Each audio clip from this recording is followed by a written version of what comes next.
السلام علیکم ورحمۃ اللہ وبرکاتہ۔ کیسے ہیں ساتھیوں آپ لوگ؟ الحمدللہ آج لے کر حاضر ہوئے ہیں قرآن کریم میں کھانے اور پینے کا ذکر کن مقامات پر ملتا ہے۔ تو اس میں آج ہمارا ٹاپک ہے زیتون۔ آج ہم زیتون کے بارے میں جانیں گے۔ تو آئیے شروع کرتے ہیں۔ اعوذ باللہ من الشیطان الرجیم، بسم اللہ الرحمن الرحیم۔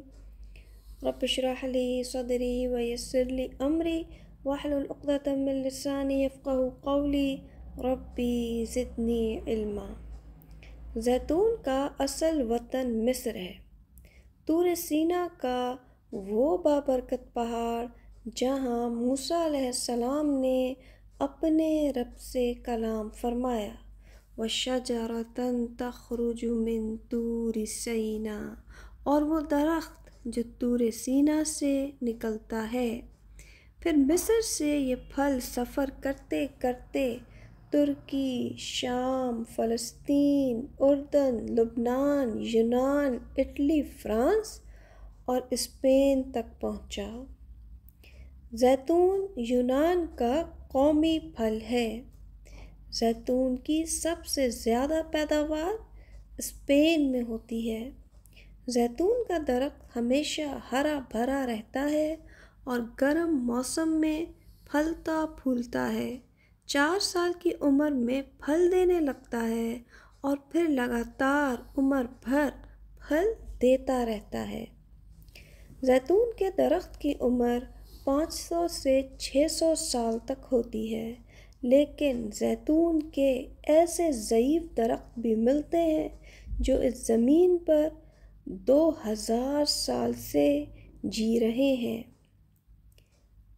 کیا آپ جانتے ہیں زیتون وہ معجزاتی پھل ہے جس کو نچوڑنے سے شربت نہیں بلکہ تیل نکلتا ہے؟ یہ ایسا کرشماتی درخت ہے جو تیل اگاتا ہے۔ اس کا پھل تیل سے بھرا ہوتا ہے، ایسا تیل جو دوا بھی ہے اور غذا بھی۔ زیتون کے تیل کی یہ خاصیت ہے کہ یہ ایسا قدرتی سالن ہے جس میں روٹی ڈبو کر کھائی جاتی ہے۔ رسول اللہ صلی اللہ علیہ وسلم نے فرمایا، زیتون کا تیل بطور سالن استعمال کرو اور اس کو اپنے سر اور بدن پر لگاؤ، اس لیے کہ یہ مبارک درخت سے نکلتا ہے۔ تنبت بالدہن وصبغ للآکلین، جو تیل نکالتا ہے اور کھانے والے کے لیے سالن ہے۔ قدیم دور میں دیا جلانے کے لیے زیتون کا استعمال عام تھا۔ دوسرے تیل کی نسبت زیتون کے تیل سے جلائے گئے دیے کی روشنی زیادہ تیز ہوتی ہے۔ ترکی کی قدیم مساجد میں جب بجلی کے بلب کا کوئی تصور نہ تھا، دائرے کی شکل میں چراغ رکھے ہوتے تھے جو رات کے وقت روشن کیے جاتے تھے۔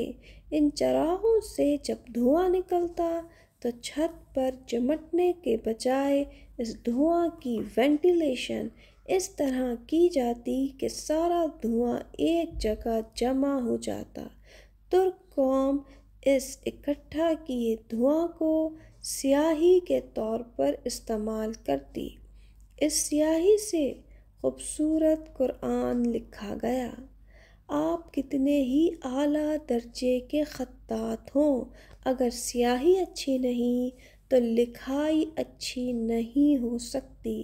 زیتون کے بابرکت درخت کے بابرکت پھل سے نچوڑے بابرکت تیل کے بابرکت دھواں نے ایسی بابرکت سیاہی کا ہدیہ دیا کہ کہاوت مشہور ہو گئی، قرآن مکہ میں اترا، مصر میں پڑھا گیا، ترکی میں لکھا گیا۔ ترکوں کی اچھی سیاہی کا سبب یہ تھا کہ ان کے یہاں زیتون اور زیتون کے تیل کا استعمال عام تھا۔